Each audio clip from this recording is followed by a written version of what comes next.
Hi friends, welcome to my channel. ఏంటంటే ఒక MLA ఏమన్నా నేను లేకుంటే మీకు పెన్షన్ రావు, రైతు బంధు రాదు, అండ్ డబుల్ బెడ్ ఇందిరమ్మ ఇల్లు రావు అని మాట్లాడుతుండు. నేను ఒకటే మాట్లాడుతున్నా ఎమ్మెల్యేకు, నీ ఇంట్లోకి వెళ్ళి ఇస్తలేవన్నా, నువ్వు మాకు ఏం పెడతలేవు, మాకు అర్థమైందా? మా గవర్నమెంట్ నుంచి వచ్చే ఇవి ఫ్రీ వచ్చేటి, మా ట్యాక్స్ రూపం కట్టే డబ్బులు నువ్వు నాకు ఫ్రీ ఇస్తున్నావు, అలా నేను అన్నీ కడుతున్నా, నేను కట్టేది నువ్వు ఇస్తలేవు, అర్థమైందా?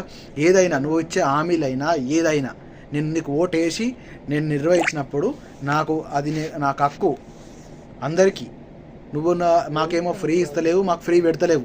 ఏ సీఎం కూడా ఆయన డబ్బులు తీసుకుంది, ఆయనకు పదవి ఆయనకు రాదు, అర్థమైందా? వాళ్ళకు డబ్బులు వస్తాయి కంపల్సరీ, సీఎం పదవికి ఎమ్మెల్యే పనులకు పైసలు వస్తాయి, అర్థమైందా?